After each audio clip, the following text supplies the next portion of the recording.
Hello bachcho, let's see this question. The question says which one is an example of multimolecular colloid system?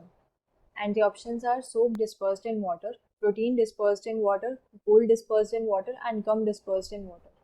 So key concept of this question is multimolecular colloids. Key concept क्या है यहाँ पर? Multimolecular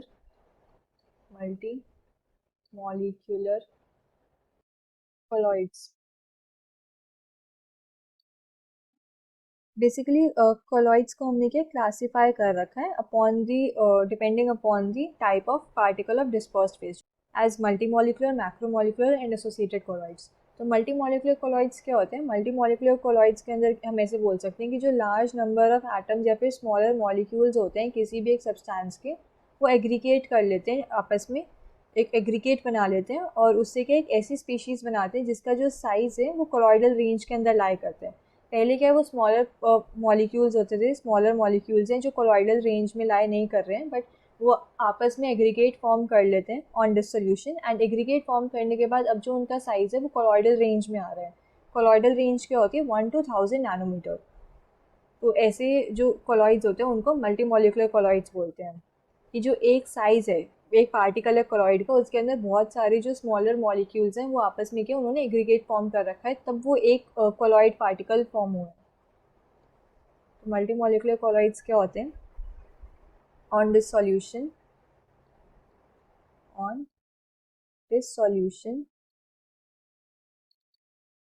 a large number of atoms or smaller molecules, a large number of atoms or smaller molecules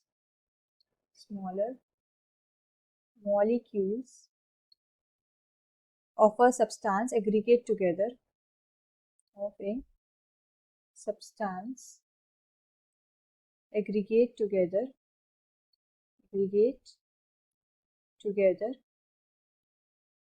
to form a species having size in the colloidal range. To form species having size in the colloidal range.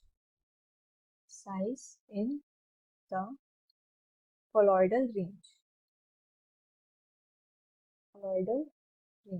And colloidal range क्या होती है? 1 to 1000 nanometres. सो अगर ये species बनती है, ऐसी species को हम क्या बोलते हैं? Multi molecular colloid. Such species are called multimolecular colloids.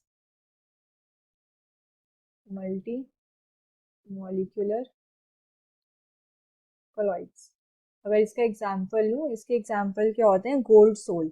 Gold soul के बहुत सारे पार्टिकल्स होते हैं, वेरियस साइज ऑफ एटम्स के गोल्ड के जो प्रेजेंट होते हैं वाटर के अंदर.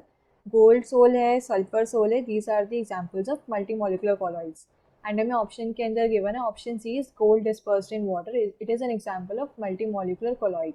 अगर मैं बाकी एग्जाम्पल्स देखूँ, सो नेक्स्ट मतलब जो फर्स्ट ऑप्शन है वो है soap dispersed in water.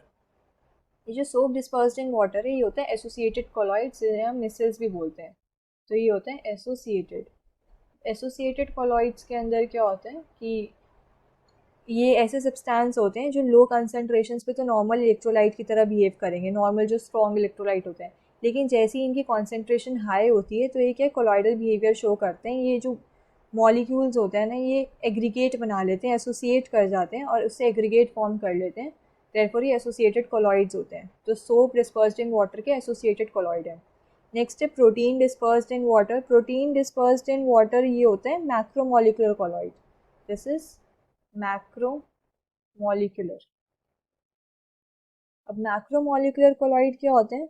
Macromolecular colloids वो होते हैं मतलब जिनके अंदर जो साइज होता है ना मैक्रोमोलिक्यूल का, वो लाई करता है कोलॉइडल रेंज के अंदर. मतलब जो एक पार्टिकल होता है वो ऑलरेडी इतना बड़ा होता है, वो मैक्रोमोलिक्यूल होता है और वो ऑलरेडी कोलॉइडल रेंज के अंदर लाई करता है. तो ये कोलॉइड्स होते हैं क्वाइट स्टेबल होते हैं. एंड एग्जाम्पल्स हैं इसके लाइक स्टार्च सॉल्यूशन, मतलब स्टार्च सोल जो होता है, cellulose sol and proteins dispersed in water, ये सब क्या है? मैक्रोमोलिकुलर कोलॉइड्स होते हैं. एंड जो गम है, gum disperse in water, it is also macromolecular, ये भी मैक्रोमोलिकुलर होती है, मैक्रोमोलिकुलर। हमें बताने था यहाँ पे मल्टी मॉलिकुलर, तो final answer will be option C. Hope you understood this well, best of luck.